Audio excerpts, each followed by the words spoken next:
بسم اللہ الرحمن الرحیم۔ یہ آپ نے سوال کیا ہے کہ اگر کوئی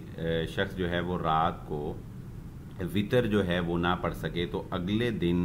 وہ کس وقت اور کس طرح جو ہے وہ وطر کی قضا دے گا۔ تو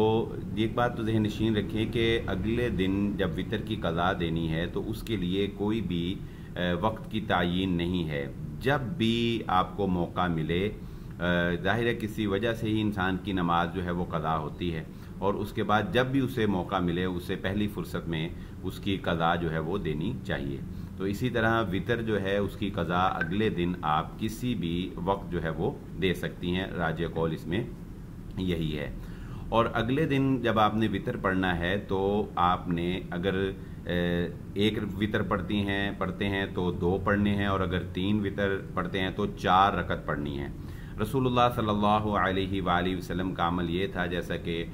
صحیح مسلم میں بھی روایت موجود ہے اور دیگر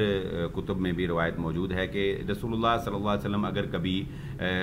غلبے یعنی نیند کے غلبے کی وجہ سے یا کسی تھکاوٹ کی وجہ سے اللہ کے نبی صلی اللہ علیہ وآلہ وسلم رات کو نماز یعنی اپنی تہجد کی عبادت نہیں کر پاتے تھے تو اگلے دن اللہ کے نبی صلی اللہ علیہ وسلم 12 رکعت پڑھتے تھے۔ اس میں 8 رکعت جو ہیں ظاہر ہے وہ قیام اللیل کی جو تہجد کی آپ پڑھتے تھے، اور وطر آپ یعنی 3 کی بجائے پھر آپ 4 رکعت پڑھتے تھے اور 12 رکعت جو ہے وہ آپ پڑھتے تھے۔ تو اگلے دن پھر اگر آپ وطر کی قضا دیتے ہیں تو آپ کو اس میں 4 رکعت پڑھنا ہوگی، اور اس کی حکمت یہ ہے کہ ہماری جو دن کی عبادت ہے اس کو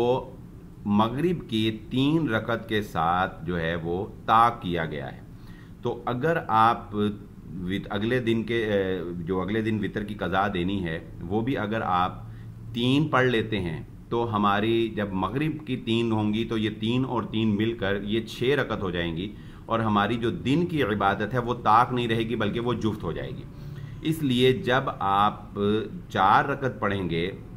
تو تب جب آپ مغرب کی 3 پڑھیں گے تو آپ کی جو دن کی ساری عبادت ہے وہ طاق ہی رہے گی، اور ہماری جو رات کی عبادت ہے اس کو وطر کے ساتھ جو ہے وہ طاق کیا گیا ہے۔ تو اس حکمت کے پیش نظر جو ہے وطر